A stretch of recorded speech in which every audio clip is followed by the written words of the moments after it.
सम्पूर्णमा नमस्कार। देश विदेश जहाँ रहनुभएकोलाई पनि सम्पूर्णलाई न्यानो माया सम्झना छ।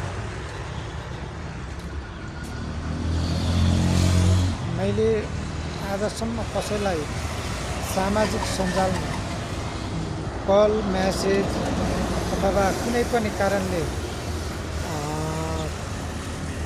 मन दुखाएको भए त्यसमा म माफी माग्न चाहन्छु, सरी भन्छु।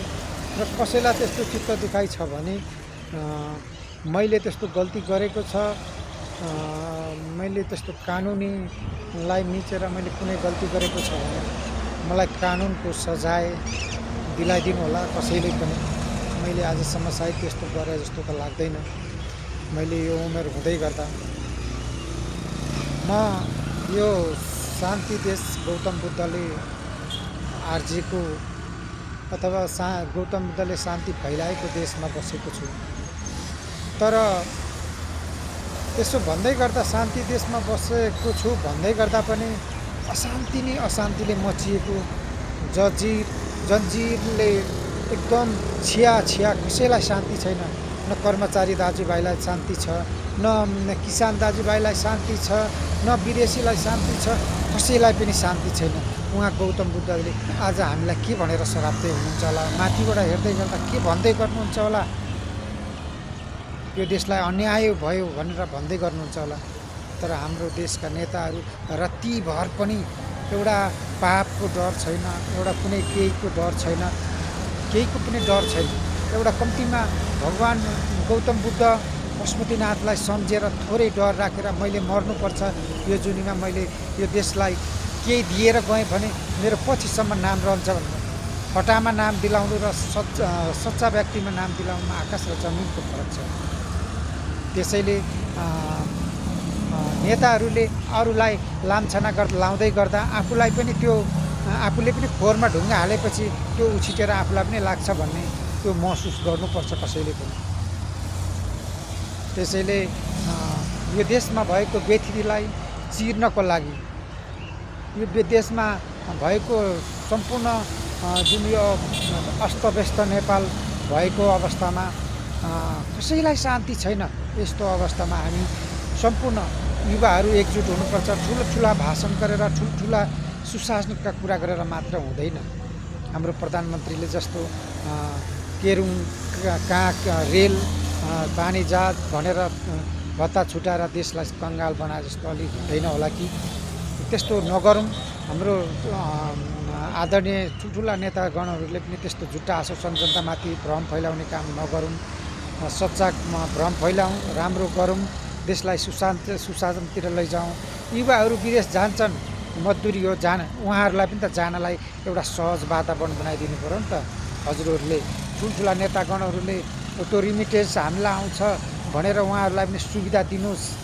कुनै एउटा आमालाई ल्याएको मोबाइल खोज्ने, एउटा औँठी लगाएर आएको खोज्ने, त्यस्तो नगरिदिनु होला।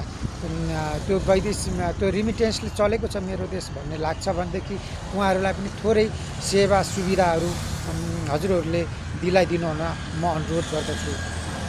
र सम्पूर्णलाई म एकपल्ट के आह्वान गर्छु भनेदेखि अब वैकल्पिक पार्टीमा एउटा राजसभा उदाएको थियो, तैपनि अब मलाई त कानुनको विज्ञ होइन, तैपनि मलाई त्यति विज्ञ त छुइनँ, मलाई त्यति थाहा त छैन। तैपनि त्यसो भन्दै गर्दा पनि अलिकति रविलाई अन्याय नै गरेको जस्तो लाग्छ रवि सरलाई। त्यसैले यो अन्याय नगर्नु होला। त्यो अन्याय उहाँलाई गर्दै गरेको अन्याय तपाईँमाथि पनि आइपर्छ, त्यो पनि सोच्नु होला। उहाँले अन्याय भोग्नुभयो, उहाँले होइन गलत छ भने उहाँलाई सजाय दिनुपर्छ, यो होइन म त्यसो भन्दिनँ। तर सजाय दिनुपर्छ भन्दै गर्दा पनि अनेक थरीको लान्छना लगाउने, यसो गर्ने त्यसो गर्ने चाहिँ नगरिदिनु होला। प्लिज मेरो दशमलाई जोडेर बिन्ती गर्दछु सम्पूर्णलाई।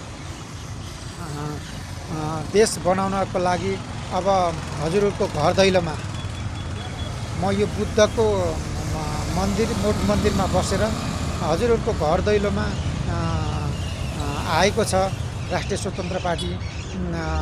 सम्पूर्ण जुन यो भातृ सङ्गठनमा रहनुभएका दाजुभाइ हरू हुनुहुन्छ, जस्तै बालेन सहर यतातिर पूर्वमा अर्को नेता हुनुहुन्छ, यता पश्चिममा हुनुहुन्छ।